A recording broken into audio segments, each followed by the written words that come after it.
SIP मेरा सवाल। Hello and welcome. मैं हूं प्रियंका संभव और मनी 9 पर लाइव 4 से 5 आपके लिए लेकर आती हूं हेलो मनी 9 मेरी सिप मेरा सवाल, जिसमें हम आपके म्यूचुअल फंड पोर्टफोलियोज को डिस्कस करते हैं। हमारे एक्सपर्ट्स उस पर वैल्यूएबल इनपुट देते हैं ताकि आपकी निवेश की जर्नी बिल्कुल बढ़िया चलती रहे। वैसे अभी क्या हो रहा है, इक्विटी बाजार में हम बहुत उथल पुथल देख रहे हैं। आज के दिन की हम बात करें तो बाजार में रिकवरी देखी, वो भी लास्ट के घंटे में थोड़ी सी स्लिप करते हुए वहां पर भी नजर आए, हालांकि हरे निशान में रहे बाजार। लेकिन एक बहुत बड़ा फैक्टर जो इक्विटी बाजार के मूड को गाइड कर रहा है, अमेरिकी राष्ट्रपति चुनाव के नतीजे और यहाँ शार्प रिएक्शन इंडियन मार्केट्स में। डोनाल्ड ट्रंप की जीत के बाद से कई मायने निकाले जा रहे हैं और घरेलू शेयर बाजार में हम गिरावट देख रहे हैं। डॉलर की मजबूती की वजह से भी ये जो है गिरावट बढ़ी। एफआईआईज की सेलिंग कंटिन्यूस रही है। अच्छी बात यह है कि अब जिस मात्रा में एफआईआई सेल कर रहे थे वो अब थोड़ा सा कम हो गया, लेकिन फिर भी एक ट्रम्प फैक्टर है जो सभी की जुबान पर चढ़ा हुआ है। लेकिन इस ट्रम्प फैक्टर का म्यूचुअल फंड में निवेश करने वालों पर क्या असर पड़ेगा या कुछ भी नहीं असर पड़ेगा? चलिए आज ये हम समझते हैं। क्या आपको अपने पोर्टफोलियो में कुछ चेंजेस करने चाहिए या नहीं, क्योंकि अगर इक्विटी पर हम नजर डालें तो वहां पर तो काफी उथल पुथल है और अभी ये उथल पुथल कुछ दिन रहने वाली है। तो आज इस टॉपिक पर बात करने के लिए और आपके पोर्टफोलियोज को रिव्यू करने के लिए मेरे साथ जुड़ चुके हैं अल्फा कैपिटल के partner doctor Mukesh Jindal, CFP हैं डॉक्टर मुकेश, और हमारे साथ हमेशा जुड़ते हैं आपके सवालों का जवाब देने के लिए। थैंक यू सो मच, आपने टाइम निकाला। और अगर जो लोग हमें लाइव देख रहे हैं यूट्यूब पर, फेसबुक पर, वो क्वेश्चन पूछना चाहते हैं तो कैसे भेजें? अपने क्वेश्चन बता देते हैं। डॉक्टर मुकेश जिंदल हमारे साथ बने हुए हैं आगे 1 घंटे के लिए। Send in your queries. हमारा व्हाट्सएप नंबर 9311211874। आपके क्वेश्चन हम लेंगे, पर पहले सबसे पहला क्वेश्चन जो मेरे दिमाग में भी आ रहा है, डोनाल्ड ट्रंप के री इलेक्शन के बाद घरेलू स्टॉक मार्केट में हमने अच्छा खासा जो है वहाँ पे दबाव देखा, थोड़ी रिकवरी आज नज़र भी आई है। ये ट्रम्प फैक्टर जो है, इससे एक म्यूचुअल फंड निवेशक की जिंदगी पर क्या असर पड़ता है? डॉक्टर मुकेश, मैं सबसे पहले तो चाहूंगी कि आप ये हमारे लिए डिकोड कीजिए। देखिए प्रियंका जी, काफी मार्केट में उलट पुलट है, मार्केट डाउन है, इन्वेस्टर्स पैनिक कर रहे हैं कि डोनाल्ड ट्रंप आए हैं, क्या होगा। तो पहली बात मैं बताना चाहूंगा कि जो म्यूचुअल फंड इन्वेस्टर होता है वो थोड़ा लॉन्ग टर्म इन्वेस्टर होता है। वो कोई ट्रेडर नहीं है जो शेयर्स पिक कर रहा है या चर्न कर रहा है। और अगर आप मेरे से पूछेंगे तो लॉन्ग टर्म इन्वेस्टर्स के लिए, म्यूचुअल फंड इन्वेस्टर्स के लिए बहुत ज्यादा कोई कुछ फर्क नहीं पड़ेगा। और हिस्टोरिकली अगर आप देखें, चाहे यूएस में रिपब्लिकन्स की सरकार आई है या डेमोक्रेट्स की सरकार आई है, मार्केट जनरली अच्छा ही करती है लॉन्ग टर्म में। फर्क नहीं पड़ता कि रिपब्लिकन आए हैं तो मार्केट गिरेगी या डेमोक्रेट्स आए हैं। तो मेरे को नहीं लगता है, ये नॉइज के अलावा बहुत कुछ ज्यादा है। अब एक बहुत इंपॉर्टेंट बात प्रियंका समझने लायक ये है कि इंडिया में बुल रन मार्च 2020 से चल रहा है। आज 4.5 साल हो गए हैं जब बुल रन चल रहा है। पैसा 3 गुना 4 गुना हो गया है। और इतनी रैली के बाद थोड़ा बहुत पुल बैक जो होता है वो हमेशा रहता है। इनफैक्ट अगर हम बात करें इस फाइनेंशियल ईयर 2024-25 की, मार्केट इतनी तेजी से बढ़ रही थी कि हमें डर लगने लगा था, क्योंकि वो बबल बनने लगा था। तो ये जो करेक्शन है ये एक हेल्दी करेक्शन है। और अगर आप पोर्टफोलियो देखें म्यूचुअल फंड इन्वेस्टर्स के, वहां पे बहुत ज्यादा करेक्शन नहीं है, 9-10% करेक्शन है। और इस करेक्शन के बावजूद भी अगर आप इस फाइनेंशियल ईयर्स का रिटर्न देखेंगे 2024-25 का, वो फिर भी आपको 15% का रिटर्न आ रहा है। तो मेरे को लगता नहीं है कि बहुत ज्यादा कुछ होगा। इसको नॉइज समझिए, टेम्पररी है ये, और लॉन्ग टर्म में इन्वेस्टर्स के लिए ये सही रहेगा। आपने जैसे कहा कि अगर गिरावट की बात करें पोर्टफोलियो में, तो suddenly after a long time लोगों का गिरावट या नेगेटिव रिटर्न्स, या मैं कहूँ कि थोड़ा सा कम, जहाँ पर वो खड़े थे अब वहाँ से थोड़ा सा कम होगा, उनके पोर्टफोलियो की वैल्यू गिरी है। तो उनको अभी आप क्या कहेंगे? उनको आपकी क्या सलाह रहेगी? क्योंकि आई एम श्योर आपके पास इस तरह के पैनिक कॉल्स भी आते होंगे। देखिए पैनिक कॉल्स आ रहे हैं, इन्वेस्टर काफी कंफ्यूज्ड हैं, क्योंकि काफी नए इन्वेस्टर हैं जो म्यूचुअल फंड इंडस्ट्री में जुड़े हैं। वो पास परफॉर्मेंस देख के वो पैसा डाल रहे होते हैं। जब पास परफॉर्मेंस 40-50% की रिटर्न आ रही थी, अब जब अचानक से 9-10% का लॉस आ रहा है तो उन्हें समझ में नहीं आ रहा क्या कर रहे हैं। एक बहुत बड़ा स्टेप जो इन्वेस्टर्स करने की कोशिश करते हैं कि वो सोचते हैं मार्केट से निकल जाएं, क्योंकि मार्केट और गिर सकता है। तो मेरा उनको रिकमेंडेशन होगा, सुझाव होगा कि प्लीज ऐसी गलती ना करें। क्योंकि मार्केट ऑलरेडी काफी हद तक गिर गया है। मेरे को नहीं लगता कि बहुत ज्यादा यहां से गिरने का स्कोप है। हो सकता है 4-5% या वर्स्ट केस 10% गिरे। ऑलरेडी काफी करेक्ट हो गया और गिरती हुई मार्केट में बेचना एक बहुत अच्छा आइडिया नहीं है। तो पहली बात तो मेरा इन्वेस्टर्स को सजेशन है, प्लीज ना बेचे, मार्केट गिर रही है। और ट्रस्ट करिए, मार्केट 1 क्वार्टर, 2 क्वार्टर, 3 क्वार्टर में वापस बाउंस बैक करेगी और आपका सारा पैसा रिकवर हो जाएगा। पहला इंपॉर्टेंट एक्शन तो ये। दूसरा देखिए, अगर आप पैसा इक्विटी में बिल्ड कर रहे हैं, पोर्टफोलियो में बिल्ड कर रहे हैं, अगर आपका टाइम होराइजन 5 साल से ज्यादा है, लॉन्ग टर्म टाइम होराइजन है, तो ये बहुत अच्छा टाइम है इन्वेस्ट करने के लिए। आप इसको ये सोच सकते हैं, आपको 10% में माल या सामान डिस्काउंट में मिल रहा है। तो अगर आपके पास पैसा है तो आप थोड़ा इस समय बाय भी कर सकते हैं, क्योंकि आपको इस समय नैव जो म्यूचुअल फंड की वो 10% गिरी हुई मिलेगी। तो आप सस्ता लेंगे तो जब मार्केट बाउंस बैक करेगा जो होना है, तो आपका रिटर्न और बढ़ के आएगा। तो ये 2-3 चीजों का आप ध्यान रखेंगे तो मेरे ख्याल से आपको रिटर्न बढ़िया आना चाहिए और ज्यादा कुछ सोचने की जरूरत नहीं। Okay, so Dr. Mukesh, one very important thing, okay, so Donald Trump जो है, मुझे लगता है वो अपनी बात बहुत साफ साफ रखते हैं और उन्होंने कह दिया कि भैया उनकी जो भी अभी पॉलिसी है उसमें वो ब्याज दरों में और कटौती को सपोर्ट नहीं करने वाले हैं। लेकिन वहीं यूएस फेड रिजर्व के जो चेयर है जेरेमी पावेल, वो अभी तक रेट कट के पक्ष में थे, अब बहुत ही कॉशियस सा उनका बयान आया है। तो इस वजह से आप क्या असर देखेंगे इसका? रेट कट नहीं होता है तो, और डेट म्यूचुअल फंड कैटेगरी, उस पर तो इसका रिश्ता सीधा सीधा है। देखिए, आपने बहुत इंपॉर्टेंट क्वेश्चन पूछा और मेरे से आप पूछोगे तो ट्रम्प के आने की वजह से थोड़े बहुत डायनामिक्स तो चेंज होंगे, हमारा आउटलुक भी अब चेंज हो गया है। तो इंपॉर्टेंट है हम समझें कि यूएस में ट्रम्प करेगा क्या। सबसे पहली बात तो क्या है, ट्रम्प अपने आप में बहुत अनप्रिडिक्टेबल हो, क्या बोलता है क्या करता है किसी को नहीं पता। तो हम सिर्फ गेस वर्क कर सकते हैं। तो अगर हम उनकी इलेक्शन कैंपेनिंग की स्पीच देखें तो उन्होंने 2-3 बात इंपॉर्टेंट बोली है जो हम समझते हैं और फिर समझते हैं उससे इंटरेस्ट रेट और मार्केट्स में क्या फर्क पड़ेगा।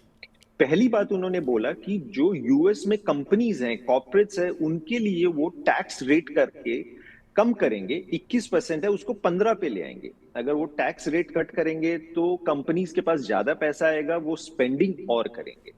दूसरा उन्होंने बोला वो लोगों को और पैसा देंगे स्पेंडिंग के लिए। तो एक क्लियर चीज क्या है कि कंजम्पशन यूएस में बढ़ेगा। यूएस इकोनॉमी आने वाले टाइम में बहुत ज्यादा बढ़ेगी, तो डिमांड बढ़ेगी और इन्फ्लेशन भी वापस आएगा। तो एक इन्फ्लेशन आने का कारण ये है।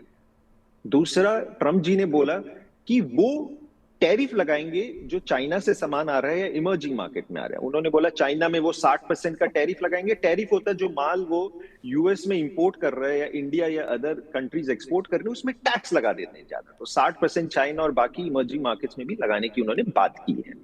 तो जो गुड्स जो यूएस में जा रहे हैं वो महंगे हो जाएंगे, सामान वहां महंगा मिलेगा तो इन्फ्लेशन आएगा। फिर उन्होंने बोला वीजा पे रिस्ट्रिक्शंस लगाएंगे तो लेबर की भी वहां शॉर्टेज होगी। तो शॉर्ट में अगर हम सारी बातें जोड़ें तो एक बात तय है कि इन्फ्लेशन जल्दी से नीचे नहीं आएगा, आया है नीचे, और हमें लगता है 3-4 क्वार्टर में वापस से यूएस में इन्फ्लेशन आ जाएगा, जिसकी वजह से इंटरेस्ट रेट बहुत ज्यादा नीचे नहीं आ सकते हैं।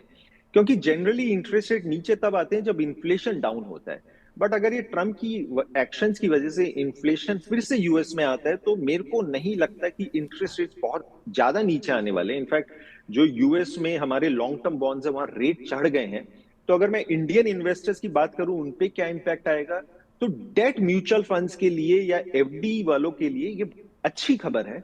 ट्रम्प का आना उनके लिए अच्छा है, क्योंकि पहले हमें इलेक्शन से पहले लग रहा था कि यूएस इंडिया में इंटरेस्ट रेट्स नीचे गिरेंगे। अब इंडिया में इंटरेस्ट रेट्स बहुत ज्यादा नीचे नहीं आने वाले हैं, तो वो एश्योर्ड हो सकते हैं, उन्हें अच्छा रिटर्न एफडी डेट फंड्स सब जगह से मिलेगा। तो date funds fixed income investors के लिए अच्छी खबर है। लेकिन बुरी खबर है उनके लिए जो ईएमआई दे रहे हैं, almost I think from 22 months RBI ने अपने रेपो रेट में कुछ चेंज नहीं किया है, और अभी जो इंडिकेशन मिल रहे हैं लग रहा है दिसंबर वाले पॉलिसी में भी हम रेट कट नहीं देखेंगे। अब तो सारे इंडिकेशंस भी वही हैं। सो जो लोग ईएमआई पे करते हैं उनके लिए प्रॉब्ली ये सिचुएशन उतनी अच्छी नहीं है। पर अगर आप फिक्स्ड इनकम से जुड़े निवेश करते हैं, fixed deposit, long duration funds, debt mutual funds, तो आपके लिए शायद ये एक अच्छा बेटर रिटर्न पाने का वक्त हो सकता है। ऑलराइट, सो चलिए इस डिस्कशन को यहीं रैप करके अब हम पोर्टफोलियोज को लेना शुरू करेंगे और मैं सबसे पहले यूट्यूब से एक लाइव पोर्टफोलियो जयशंकर जी का पिक कर रही हूँ। जयशंकर जी पूछ रहे हैं, इनकी उम्र है 33 और इन्होंने निवेश किया है ICICI prudential blue chip fund में 1500 रुपए हर महीने सिप करते हैं। पराग पारिक के फ्लेक्सी कैप फंड में 2000 की सिप करते हैं। HDFC Nifty mid cap 150 index fund में 1000 की सिप करते हैं। तो ये 3 स्कीम्स हैं इनके पास, जिसमें हम देख रहे हैं एक ब्लू चिप फंड है आईसीआईसीआई का, एक पराग पारिक फ्लेक्सी कैप है और एक है मिड कैप 150 इंडेक्स फंड। ये तीनों स्कीम की क्वालिटी और एक पोर्टफोलियो में क्या ये सही प्लेसमेंट है मुकेश जी?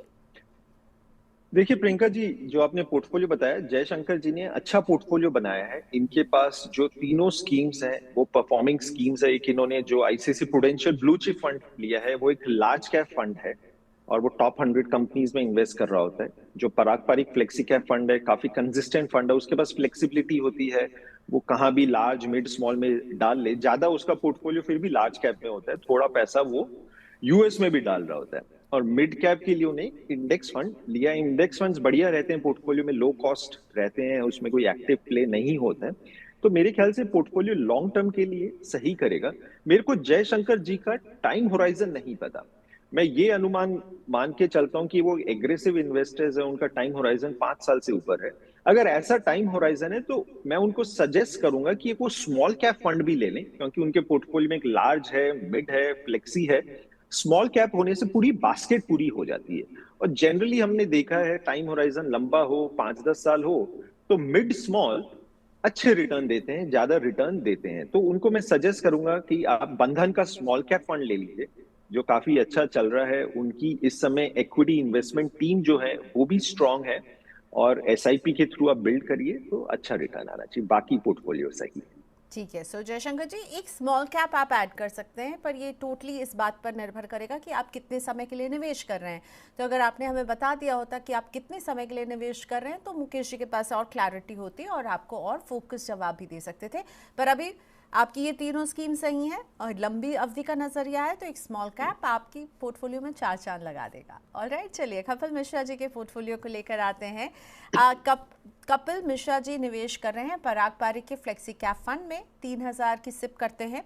2000 की सिप ये कर रहे हैं निप्पॉन इंडिया के स्मॉल कैप फंड में और 2000 की सिप करते हैं एसबीआई के कॉन्ट्रा फंड में। सो कपिल जी ने हमें बताया है कि ये 15 साल तक निवेश करने वाले हैं। सो अभी जो इनका पोर्टफोलियो, ये 7000 रुपये निवेश कर रहे हैं, 15 साल तक करेंगे। और लेट्स ट्राई आवर लक। इनका सवाल है कि मैं कितना कॉर्पस जमा कर पाऊंगा। कपिल मिश्रा ये पूछ रहे हैं इन 15 ईयर्स 7000 रुपये के इस सिप के साथ। तो कपिल जी ने काफी अच्छा पोर्टफोलियो बनाया है। प्रियंका, मेरे को एक बात बोलनी पड़ेगी, काफी जो आपके शो में क्वेरीज आ रहे हैं, पोर्टफोलियो आ रहे हैं, वो अच्छे आ रहे हैं, इसमें कोई डाउट नहीं है। तो मेरे को लग रहा है कि लोग शो देख रहे हैं आपका, काफी एजुकेटेड हो रहे हैं।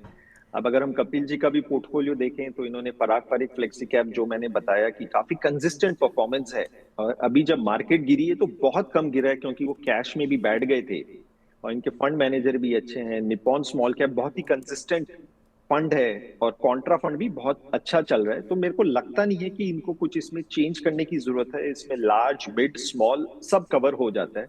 आप किसी में अगर कंटिन्यू करें तो मेरे को लगता नहीं कि कुछ आपको प्रॉब्लम आएगी। मैं आपको कैलकुलेट करके नहीं बता पा रहा हूँ तुरंत, क्योंकि मेरे को टाइम नहीं मिला इन द सेंस कि कैलकुलेटर से बताएं कि आपको अगर आप 7000 की एसआईपी करेंगे तो 15 साल बाद कितने हो जाएंगे। बट आई एम श्योर आने वाले टाइम में 15 साल में, क्योंकि इंडिया ग्रोइंग इकोनॉमी है, तो आपको अच्छा रिटर्न आना चाहिए और पोर्टफोलियो भी काफी बड़ा हो जाना चाहिए। मुकेश जी, मैंने क्विकली कैलकुलेटर में इनके ये अमाउंट और फिगर्स डाले हैं। 15 ईयर्स इन्होंने बताया है, मैंने एक 12% का एक अनुमानित रिटर्न लिया है।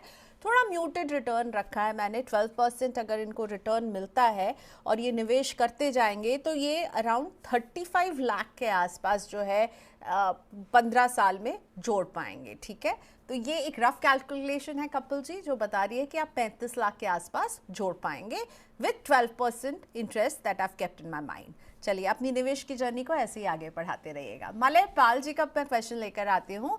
सो मलय जी के पोर्टफोलियो में है Nippon India large cap fund 4000 की सिप कर रहे हैं, पराग पारेख फ्लेक्सी कैप फंड 5000 की सिप यहाँ पर है, Motilal Oswal mid cap fund 5000 की सिप, मेरे एसेट के large and mid cap fund में 2500 की सिप कर रहे हैं, एसबीआई के स्मॉल कैप फंड में 5000 की सिप कर रहे हैं, एसबीआई फोकस्ड इक्विटी फंड में 2500 की सिप है और कोटक के मल्टी कैप फंड में 2500 की सिप है। सो मलय की कुल सिप की अमाउंट बन रही है 26,500।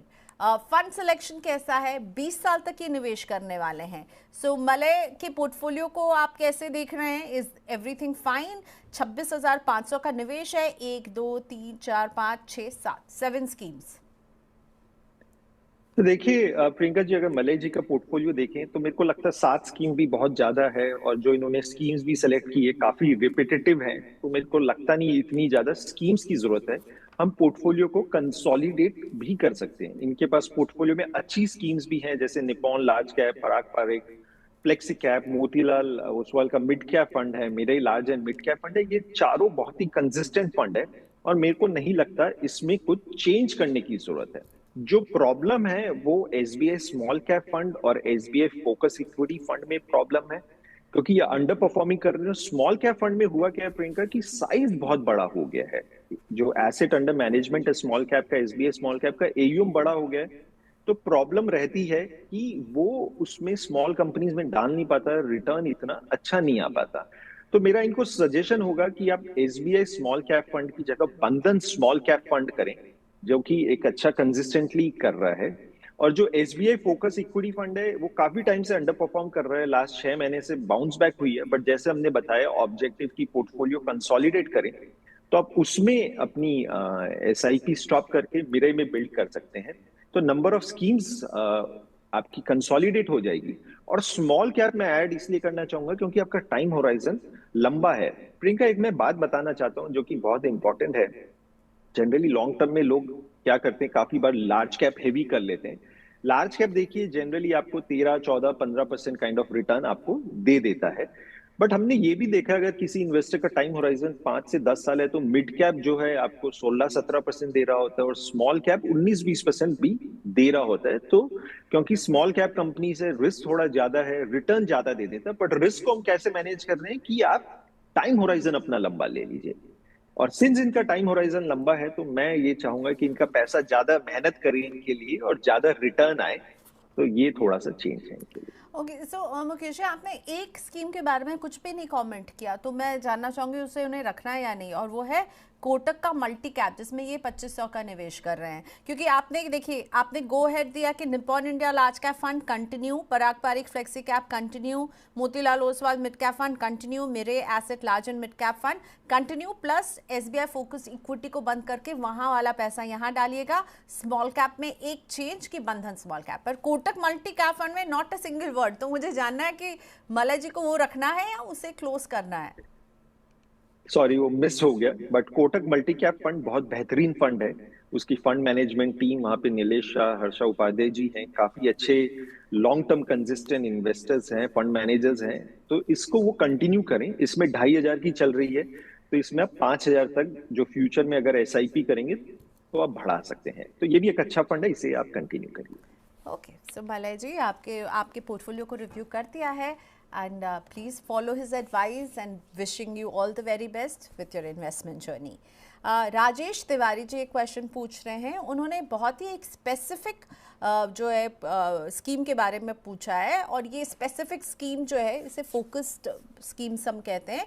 SBI Magnum children's benefit fund, ठीक है, इसमें ये निवेश करना चाहते हैं। So it's a children plan, what I understand.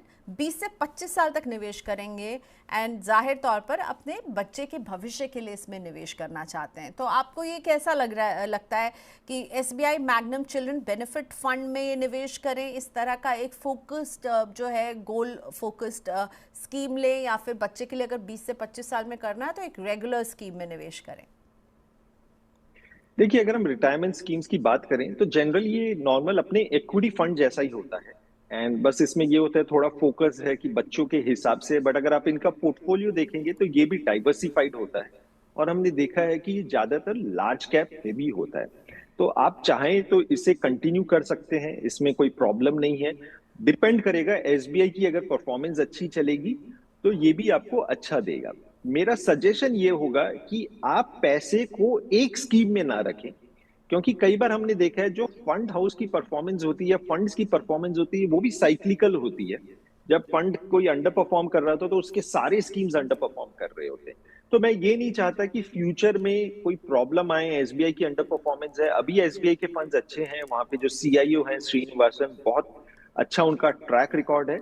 But diversification हमें लेना चाहिए, क्योंकि बच्चों की इन्वेस्टमेंट है, हम नहीं चाहते जब हमें पैसों की जरूरत है तो वहां पे प्रॉब्लम आए। तो आप रखिए बच्चों के स्कीम के लिए, बट मैं उनको सजेस्ट करूंगा कि आप नॉर्मल इक्विटी फंड्स भी रखिए, क्योंकि वहां पे आप ज्यादा अपनी पसंद से, अपनी फोकस से थीम सेलेक्ट कर सकते हैं। जैसे आपने हमने डिस्कस किया, ये 20 से 25 साल का पैसा है, तो मेरे को लगता है 20 से 25 साल में mid cap small cap at least 50% होना चाहिए।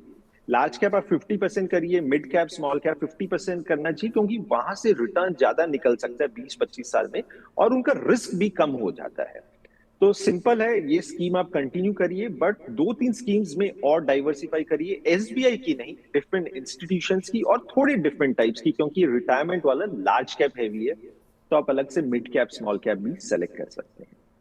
ऑलराइट, तो चलिए राजेश जी, आपके लिए ये स्कीम में तो आप कीजिए, पर इसके अलावा भी आपके पास पोर्टफोलियो और निवेश होना चाहिए जिसमें आप एक चिल्ड्रन फोकस की जगह एक मिड कैप और स्मॉल कैप, क्योंकि आप 20 से 25 साल तक निवेश करने वाले हैं। ठीक है, अब हमारे साथ विट्ठल जी जुड़ रहे हैं फोन लाइन पर, यवतमाल महाराष्ट्र से। विट्ठल जी नमस्ते, मनी 9 में स्वागत है आपका। नमस्ते मैम।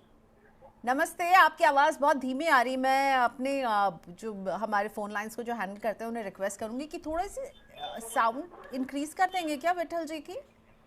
विट्ठल जी नमस्ते। नमस्ते मैम। नमस्ते। नमस्ते, स्वागत है आपका। मैं आपका पोर्टफोलियो देख रही हूँ, आप यवतमाल से हमारा शो देखते हैं। हाँ, महाराष्ट्र के यवतमाल से। जी हाँ मैम, रोज देखता हूँ मैं आपका शो। अच्छा, क्या करते हैं आप विट्ठल जी? मेरा यह छोटा सा एक पान शॉप का बिजनेस है मैम। अच्छा, पान की दुकान है आपकी, क्या बात है। अभी तो हलचल बहुत होगी आपके शहर में, क्योंकि आपके राज्य में चुनाव है। अभी चुनाव कल ही है मैम। हाँ कल है ना, तो वोट डालने वाले हैं ना आप? जी हाँ, मैं तो हर बार वोट डालता हूँ मैम। बिल्कुल, बताइएगा नहीं, वोट जरूर डालिएगा, ठीक है। अच्छा, अब मैं आपका पोर्टफोलियो पढ़ती हूँ, ठीक है। तो आपने HDFC बैलेंस एडवांटेज फंड में आप 5,000 की सिप कर रहे हैं, ICICI Prudential blue chip fund में आप 5,000 की सिप कर रहे हैं, साथ में क्वांट के स्मॉल कैप फंड में आप 5,000 की सिप कर रहे हैं, निपॉन इंडिया के ग्रोथ फंड में 5,000 की सिप कर रहे हैं, पराग पारिक फ्लेक्सी कैप फंड में भी 5,000 की सिप है। वाओ विट्ठल जी, आप कहाँ से जानकारी हासिल करते हैं? आप पान की दुकान चलाते हैं, लेकिन मैं देख रहा हूँ 25,000 हर महीने डाल रहे हैं म्यूचुअल फंड में। कब, कितना पुराना निवेश है, कैसे जानकारी मिलती है आपको, कैसे सोचा कि करें निवेश? 2023 से कर रहा हूँ मैम मैं। हाँ, ये आपका शो देख देख के मैं फंड सिलेक्ट किया हूँ।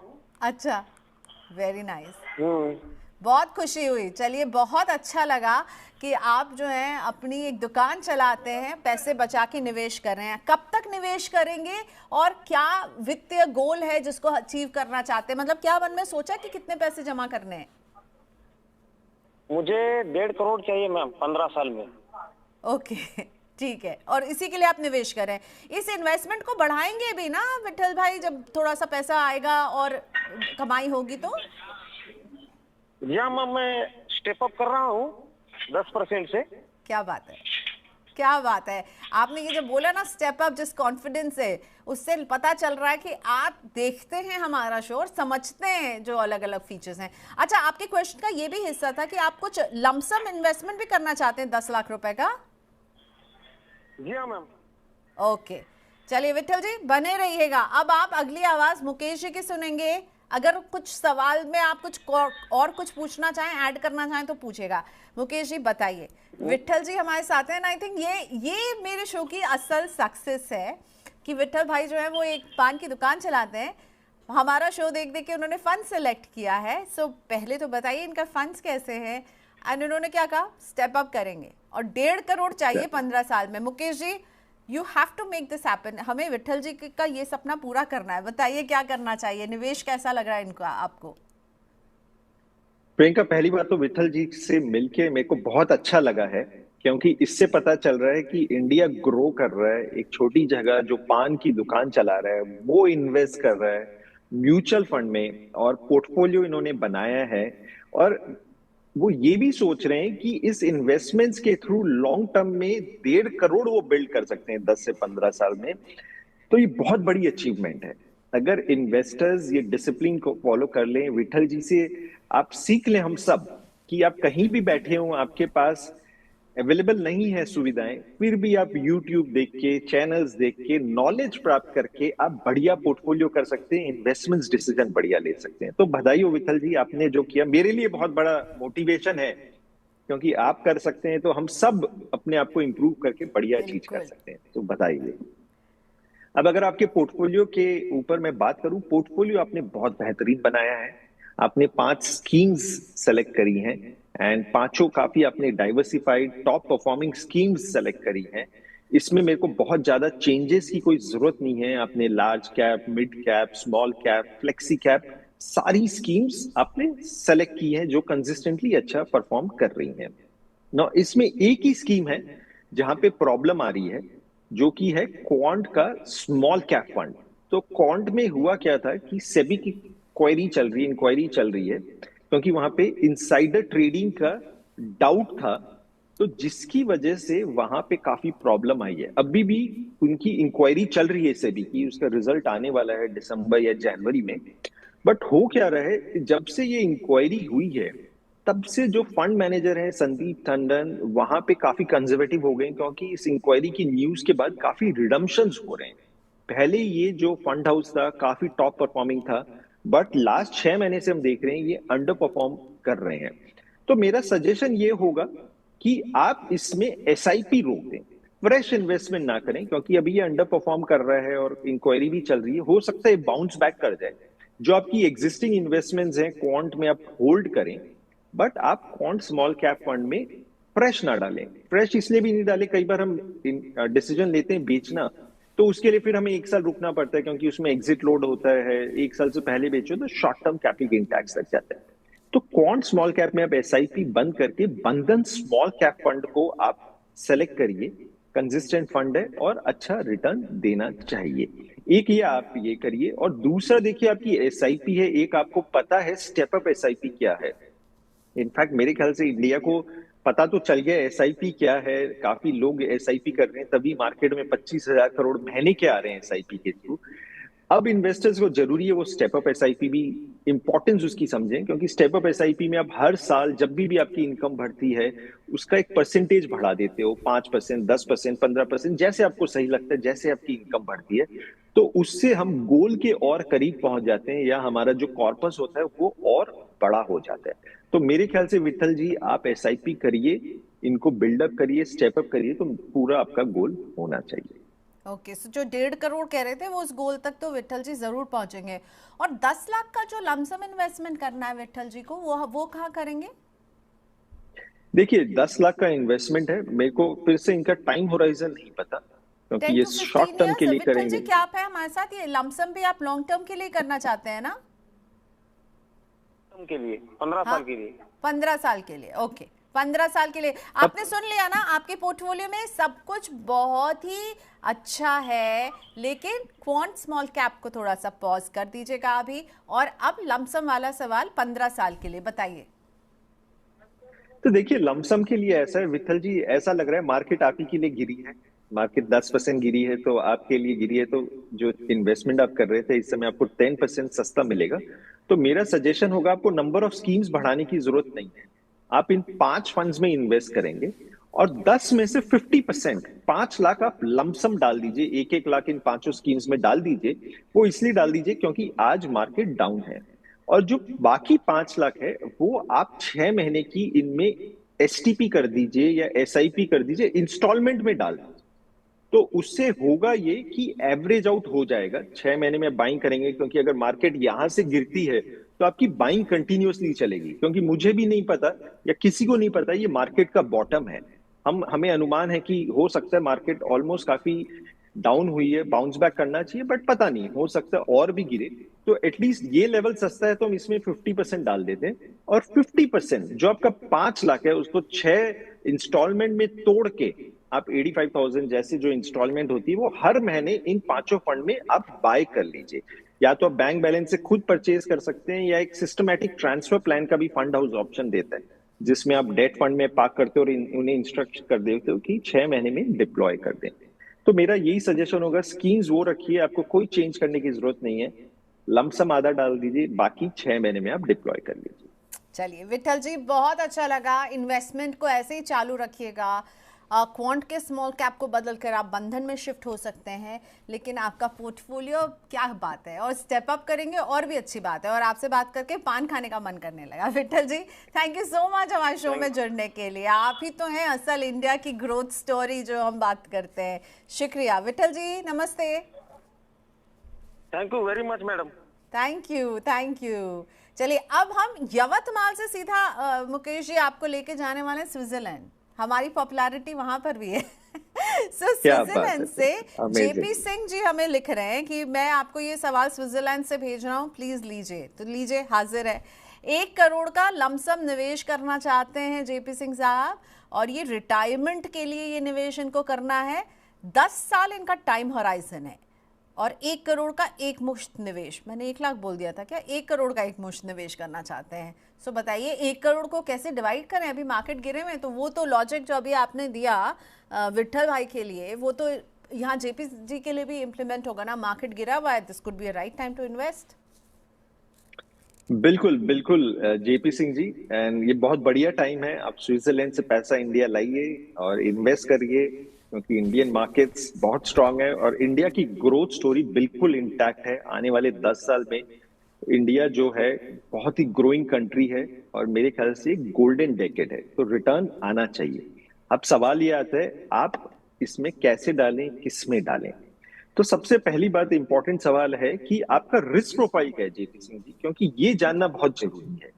और मेरे को आपका रिस्क प्रोफाइल नहीं पता कि आप कंजर्वेटिव हैं, मॉडरेट, एग्रेसिव। ये रिस्क प्रोफाइल का मतलब ये है कि आप मार्केट में वोलेटिलिटी कितना आप हैंडल कर सकते हो। मार्केट गिरती है तो क्या आप पैनिक करते हैं? आपने ऑफकोर्स बताया लॉन्ग टर्म के लिए पैसा है, तो लॉन्ग टर्म में जनरली वोलेटाइल इन्वेस्टमेंट्स भी सेफ हो जाती है, इक्विटी भी सेफ इन्वेस्टमेंट हो जाती है।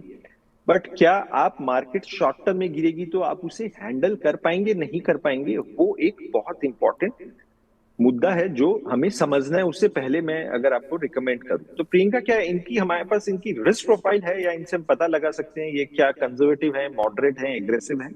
सो जेपी जी इनफैक्ट हमें लाइव देख रहे होंगे यूट्यूब पर। जेपी जी अगर आप लिख करके दे देंगे तो हम उसको फिर से ले लेंगे, पर जब तक जेबी रिएक्ट करते हैं तब तक मैं कहूँगी कि आप बताइए 10 साल के नज़रिए से 1 करोड़ का निवेश कैसे करें। अभी उन्होंने हमें भेजा नहीं, आई एम वेटिंग कि वो रिएक्ट करें हमारे टाइमलाइन पर।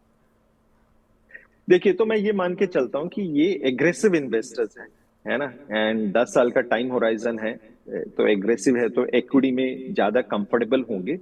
और इनके लिए हम क्या करेंगे, पहले हम इक्विटी फंड्स करते हैं, और इनके लिए मैं थोड़े से हाइब्रिड फंड्स भी सेलेक्ट करूंगा, क्योंकि इनका मेरे को इनका प्रोफाइल नहीं पता। तो एक ये इंडेक्स फंड सेलेक्ट करें, एचडीएफसी का BSc 500 index fund. HDFC BSc 500 index fund India की टॉप कंपनीज में डालता है। 75% आपका लार्ज कैप कवर हो जाता है, और बाकी 25% मिड स्मॉल में हो जाता है। तो ये फंड सबसे स्ट्रॉन्ग फंड है, एक फंड से काफी कवरेज हो जाती है। तो एक ये फंड सेलेक्ट करें। दूसरा मैं इनको सजेस्ट करूंगा कि कोटक का मल्टी कैप फंड सेलेक्ट कर लें। मल्टी कैप में फ्लेक्सिबिलिटी होती है, वो लार्ज मिड स्मॉल में डालें। मिनिमम 25% लार्ज मिड स्मॉल में वो डाल रहे होते हैं, एंड 25% की इनके पास और फ्लेक्सिबिलिटी होती है। कोटक की टीम अच्छी है, तो वो एक फंड आप सेलेक्ट कर लीजिए। तीसरा मैं इनको फंड रिकमेंड करूंगा मोतीलाल का मिड कैप फंड, जो कंसिस्टेंट है, और एक बंधन का स्मॉल कैप फंड। ये 4 हम इक्विटी फंड्स इनको रिकमेंड करेंगे, जिससे इनका large mid small flexi index fund सारे कवर हो जाते हैं। एक 5वां फंड मैं इनको रिकमेंड करूंगा। आप मोतीलाल का एक नया फंड आया है, gold and silver index fund. Gold and silver index fund में 70% गोल्ड होता है, 30% आपका सिल्वर होता है। ये लो कॉस्ट इंडेक्स फंड है। गोल्ड में हम बुलिश हो रहे हैं क्योंकि ट्रंप के आने से हमें लगता है कि जियोपॉलिटिकल टेंशंस जो हैं, क्योंकि वो चाइना में टैरिफ लगाएगा और वहां पे बोरोइंग डेफिसिट बढ़ेगी, तो गोल्ड का सेंट्रल बैंक कंटिन्यू रहेगी, तो गोल्ड हो सकता है अच्छा करे। और गोल्ड एक पोर्टफोलियो में हेज भी होता है, क्योंकि जब इक्विटी डाउन होता है तो गोल्ड वो चल रहा होता है। तो जो मोतीलाल का आपका gold and silver index fund है, वो आप एक सेलेक्ट करें। और मैं एक और फंड सेलेक्ट करूंगा लास्ट, जो कि एक आईसीसी बैलेंस एडवांटेज फंड है।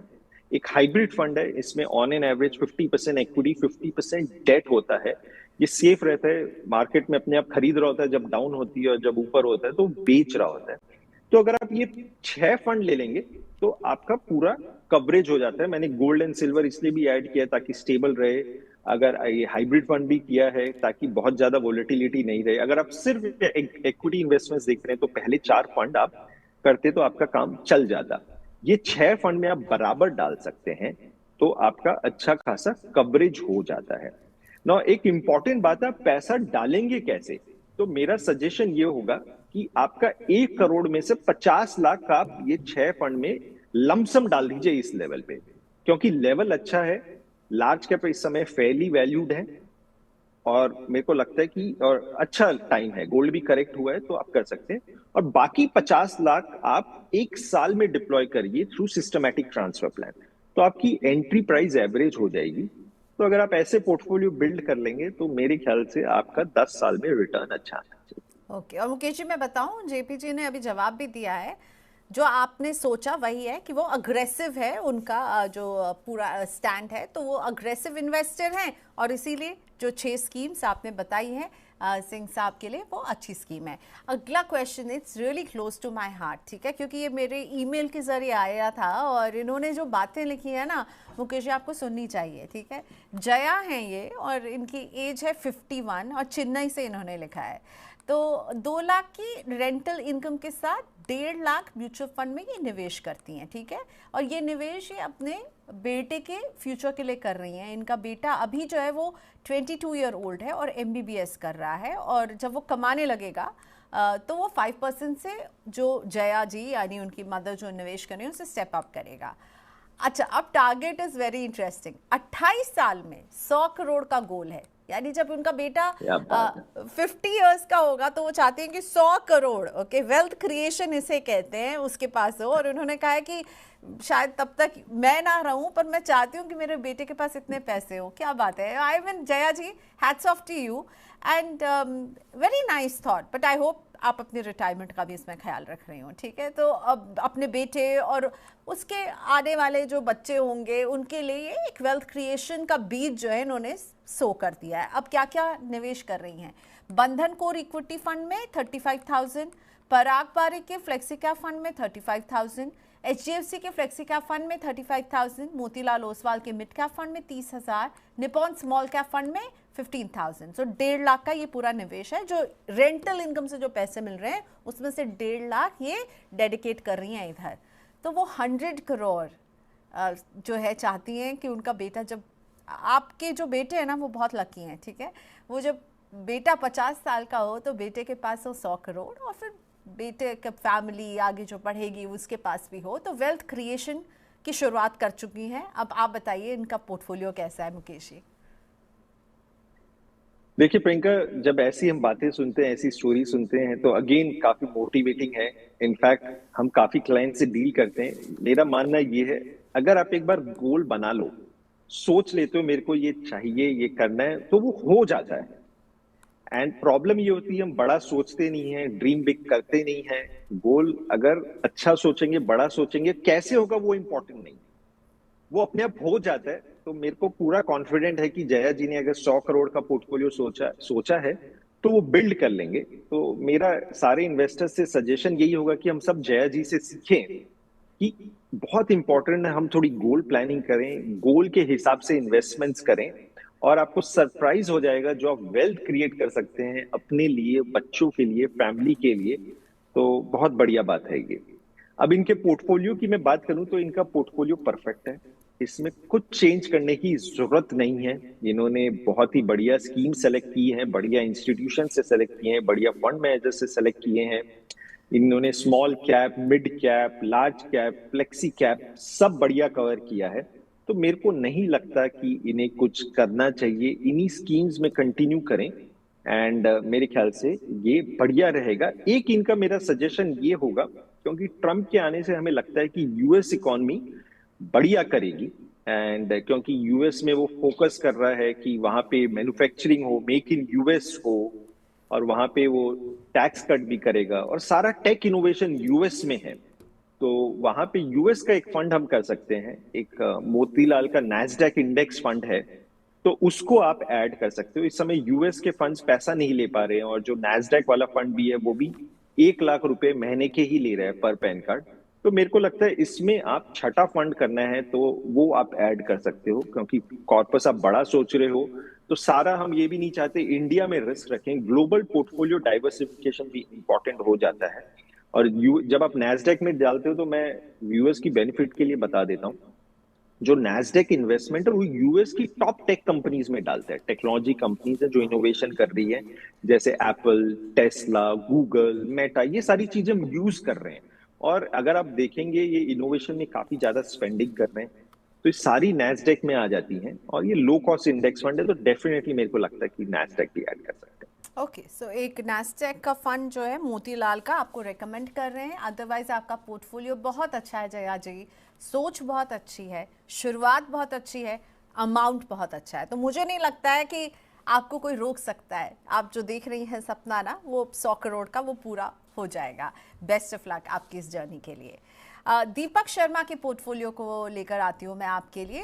5,000 रुपए की सिप कर रहे हैं। डिवीजन ये है कि कैनरा रोबेको में 2,000 की SIP, Kotak equity opportunities fund में 2,000 की सिप, और 1,000 की सिप है आईसीआईसीआई प्रूडेंशियल लिक्विड फंड में 1,000 की सिप है। इनका पोर्टफोलियो आपको कैसा लग रहा है? कुछ चेंज आप करना चाहेंगे? और इन्होंने हमें टाइम होराइजन बोला है कि 15 साल तक ये निवेश करेंगे।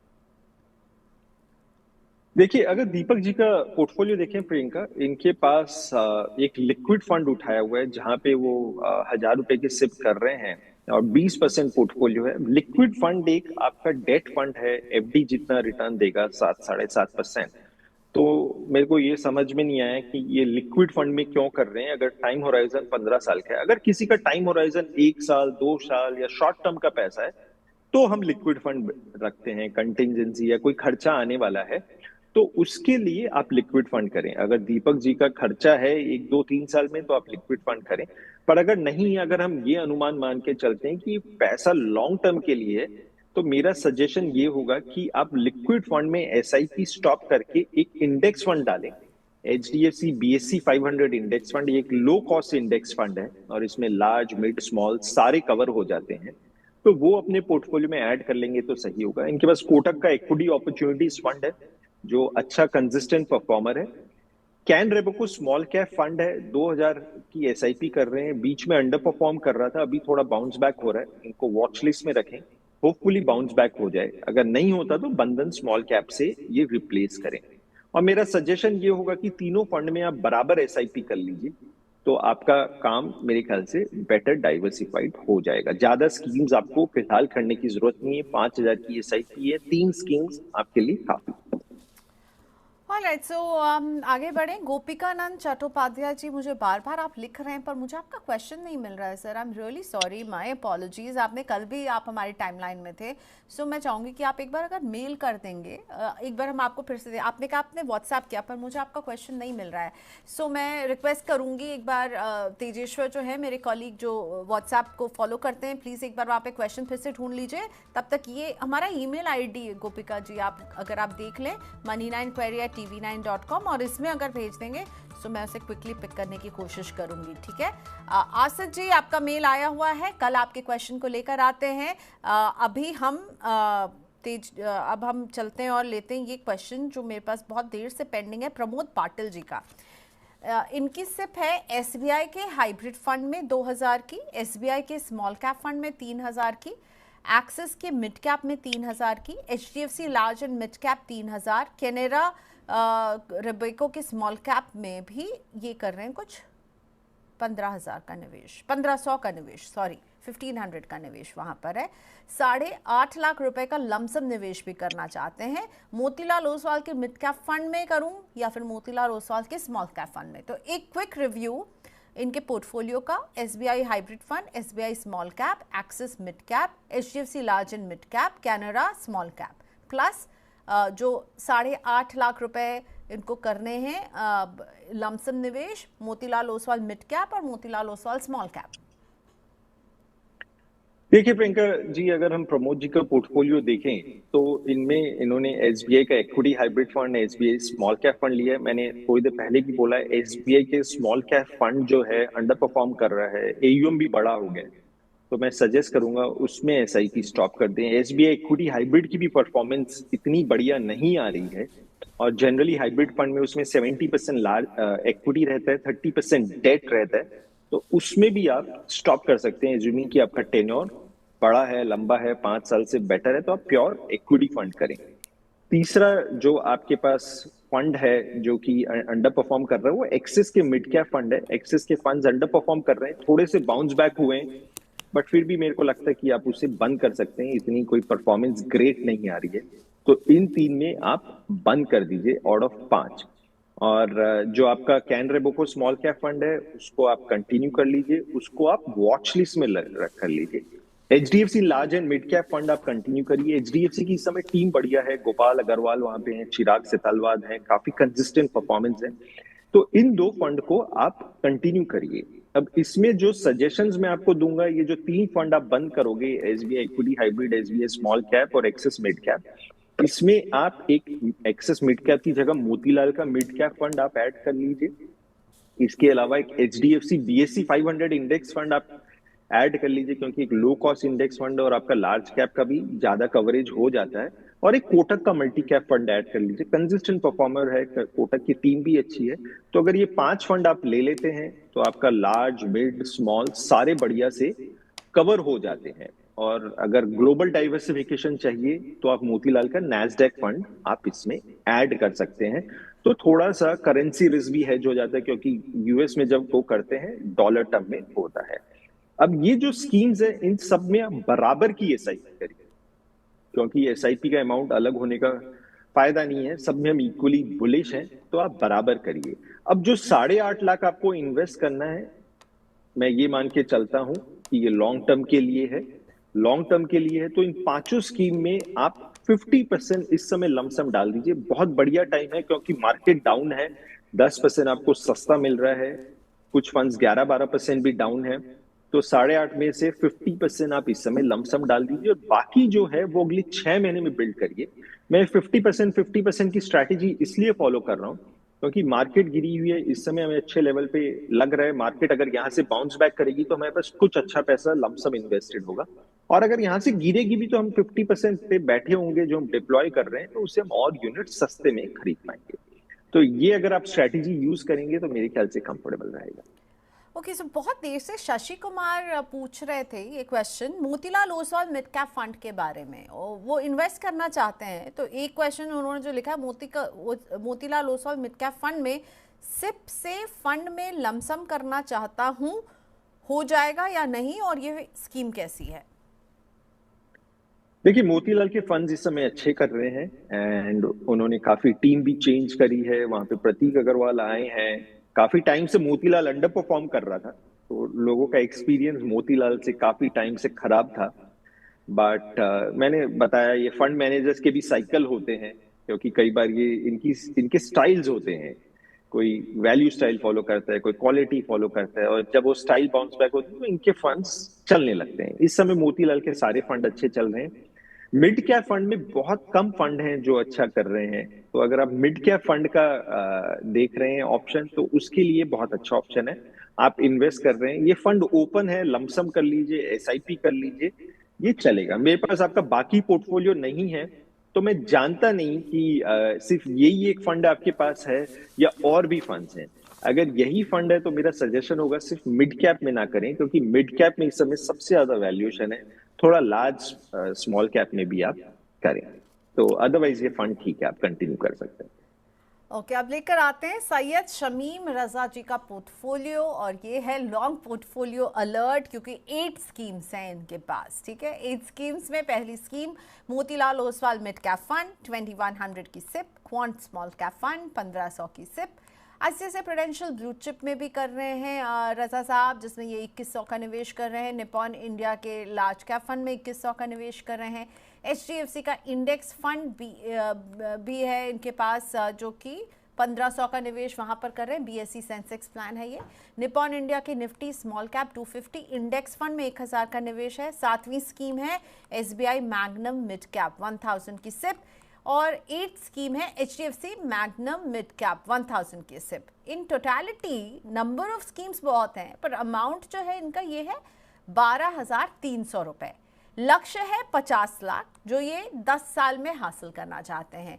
सो 12,300 का निवेश 10 साल तक करेंगे, 50 लाख तक क्या पहुंच पाएंगे। 8 स्कीम है पोर्टफोलियो में।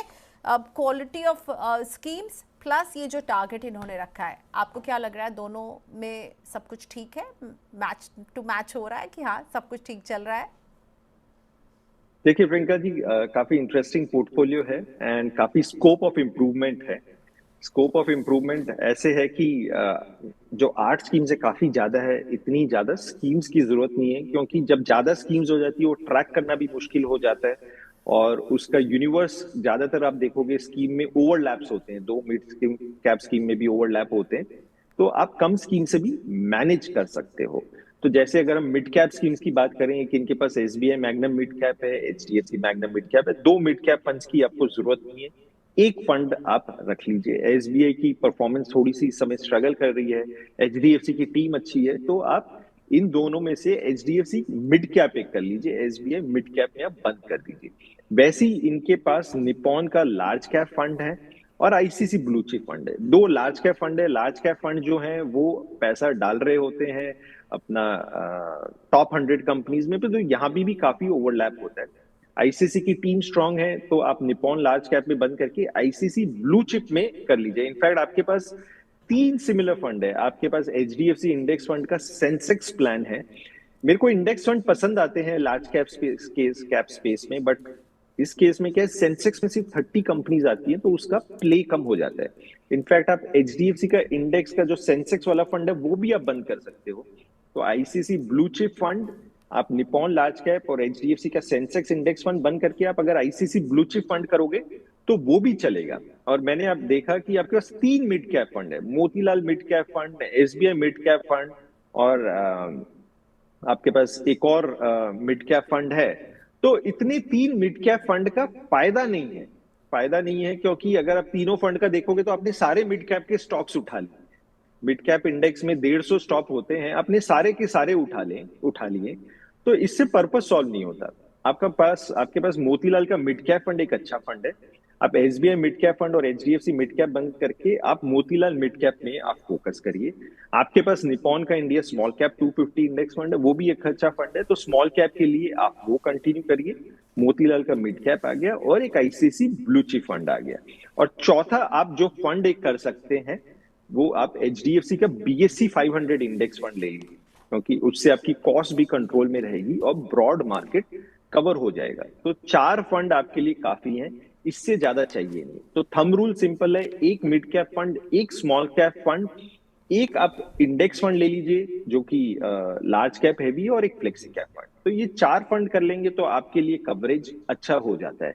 एक इसमें एक और आपने उठा रखा है, क्वांट स्मॉल कैप फंड, जो कि मैंने थोड़ी देर पहले हाईलाइट किया था। क्वांट के फंड अंडर परफॉर्म कर रहे हैं, तो आप क्वांट स्मॉल कैप में बंद करके जो आपके पास स्मॉल कैप का इंडेक्स फंड है उसमें आप कंटिन्यू कर सकते हैं। तो इससे आपका थोड़ा पोर्टफोलियो सिंप्लीफाई होगा, इजी रहेगा ट्रैक करने के लिए, और आपकी ग्रोथ अच्छी आनी चाहिए। ठीक है, तो यहाँ पर मुकेश जी ने पूरा एक कंसोलिडेशन का प्लान दिया है, प्लीज उसको फॉलो कीजिएगा। इतने लंबे चौड़े पोर्टफोलियो की जरूरत नहीं है, आप पहुंचेंगे वही जो आपका टारगेट है, पर इतने सारे कंफ्यूजन बढ़ाने की जगह उसको कंसोलिडेट कीजिए।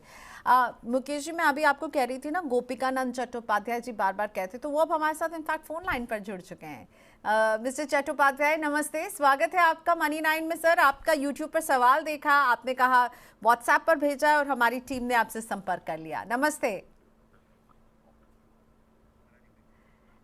गोपिका नंद जी नमस्ते, प्रियंका बोल रही हूँ। नमस्ते नमस्ते मैम। नमस्ते, आपका क्वेश्चन देखा। देखिए हम पर आरोप लगते हैं कि हम लोगों के सवाल नहीं लेते, लेकिन हमारे सहयोगी ने आपको ढूंढ निकाला और हम आपसे बात कर रहे हैं। अभी कहाँ से बोल रहे हैं आप सर? मैम हम कोलकाता से बोल रहा हूँ। Okay, welcome welcome to money 9 mister Chattopadhyay. तो आप क्या पूछना चाहेंगे? मैं देख रही हूँ आपके पोर्टफोलियो में बहुत सारे लमसम इन्वेस्टमेंट भी हैं और सिप भी हैं। मैं रीड आउट करूँ आपका portfolio? Yes yes ma'am yes. SBI equity hybrid fund में आप निवेश कर रहे हैं, अच्छा खासा अमाउंट वहां सामने है। एसबीआई डिविडेंड यील्ड फंड में लमसम निवेश आपने किया हुआ है। एसबीआई एनर्जी अपॉर्चुनिटी फंड में आपने निवेश किया हुआ है 1,84,000 के आसपास। क्वांट के LSS tax saver direct growth में भी आपने 51,000 का एक लमसम निवेश डाला हुआ है, प्लस सिप। अब सिप की बारी आती है तो चट्टोपाध्याय जी के पोर्टफोलियो में सिप है। एसबीआई के स्मॉल कैप फंड में सिप कर रही है 26,000 का सिप वाला पोर्टफोलियो लिया है, ये लमसम वाला पोर्टफोलियो है। और उसके बाद पराग पारिक के फ्लेक्सी कैप फंड में भी इनकी सिप चल रही है। साथ ही में पराग पारिक के फ्लेक्सी कैप में जो सिप है वो 1,000 रुपए की चल रही है। इन्होंने अभी शुरू किया पराग पारिक वाली सिप जस्ट अक्टूबर से। सो 5 से 10 साल का नजरिया है, right? Mister Chattopadhyay, what would you want to know? Mukesh ji is with me, आपका क्या सवाल है उनसे? Ma'am another MF. I want to start another MF. Which is better if you suggest me? If suggest me, it will be better for me. So you want to start another SIP? आप और एक और SIP शुरू करना चाहते हैं? Okay okay ma'am, हाँ yes. हाँ, सिप शुरू करना है 2,000 रुपए की जो आपने लिखा था। हाँ 2000। ठीक है। और कितने समय निवेश करेंगे? अराउंड 5 to 10 ईयर्स लिखा है, तो 5 ईयर्स निवेश करेंगे, 10 ईयर्स निवेश करेंगे? 10 ईयर्स। 10 ईयर्स। और आपकी उम्र है 60, सो आप रिटायर्ड हैं sir? Just retired. Just retired. So ये जो पैसा एक्यूमुलेट कर रहे हैं आप अपने आगे ओल्ड एज के लिए एक्यूमुलेट कर रहे हैं sir? Yes yes ma'am. Okay, तो ठीक है, ये पैसा बहुत ज़रूरी पैसा है, दैट मीन्स मिस्टर चट्टोपाध्याय के लिए। मुकेश जी क्या सजेस्ट करेंगे? पोर्टफोलियो कैसा दिख रहा है? लमसम और सिप में हम एक डिवीजन देख रहे हैं और 2,000 की सिप शुरू भी करना चाहते हैं sir. Chattopadhyay ji, first of all congratulations, आपने अपने रिटायरमेंट पोर्टफोलियो के लिए म्यूचुअल फंड्स को सेलेक्ट किया। म्यूचुअल फंड्स बढ़िया प्लेटफॉर्म है, इन्वेस्टमेंट्स है आपके रिटायरमेंट के पैसे को ग्रो करने के लिए। एंड आपने 10 साल के लिए इक्विटी इन्वेस्टमेंट्स को सेलेक्ट किया। कई बार रिटायर्ड लोग जो हैं वो इक्विटी में नहीं करते हैं, ये सोच के कंजर्वेटिव हो जाना, बट लॉन्ग टर्म में रिटायरमेंट पोर्टफोलियो में होना चाहिए। अब अगर हम सर आपका पोर्टफोलियो देखें, आपके पास 4 स्कीम में से 3 स्कीम एसबीआई की है। 75% ऑफ योर पोर्टफोलियो जो है आपका 75% एसबीआई की स्कीम्स में है, जो कि रिकमेंडेड नहीं होता। एक बहुत इंपॉर्टेंट चीज है इंस्टीट्यूशन डाइवर्सिफिकेशन, क्योंकि हम देखते हैं जब कोई इंस्टीट्यूशन अंडर परफॉर्म करता है तो उसकी सारी स्कीम्स अंडर परफॉर्म कर रही होती हैं। तो अगर एसबीआई अंडर परफॉर्म कर रहा है तो उस समय सारी स्कीम्स होती हैं डाउन, तो हम नहीं चाहते ऐसी सिनेरियो हमारे साथ प्ले आउट हो।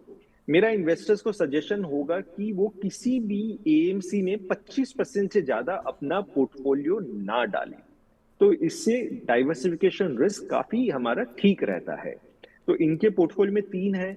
जब भी ये प्रॉफिट बुकिंग करें, मेरे को इनका टैक्स का नहीं पता क्या टैक्स स्लैब वगैरह है, बट टैक्स मैनेज हो जाता है क्योंकि साल का 1.25 लाख का टैक्स एग्जेम्पशन भी है। तो मेरा इनको सजेशन होगा कि वो एसबीआई से बाहर आए।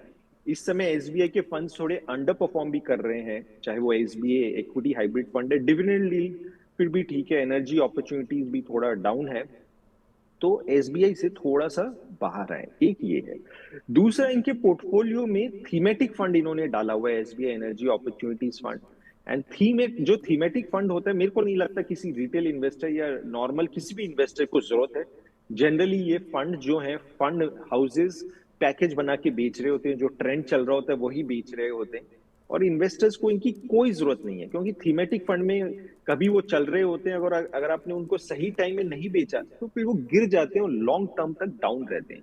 आप डाइवर्सिफाइड फंड में करेंगे तो आप बेटर होंगे। तो एनर्जी अपॉर्चुनिटीज फंड की आपको जरूरत नहीं है। डाइवर्सिफाइड फंड में क्या, फंड मैनेजर के पास ऑप्शन है कि अगर उसे एनर्जी के स्टॉक अच्छे लग रहे हैं वो एनर्जी उठाएगा, कल सीमेंट का अच्छा लग रहा है, सीमेंट उठाएगा, आईटी अच्छा लग रहा है, फार्मा उठाएगा, तो वो अपने लेवल पे क्योंकि वो रिसर्च कर रहा है तो आपके बिहाफ में बेटर कर सकता है। तो मेरे को नहीं लगता कि यहाँ जरूरत है।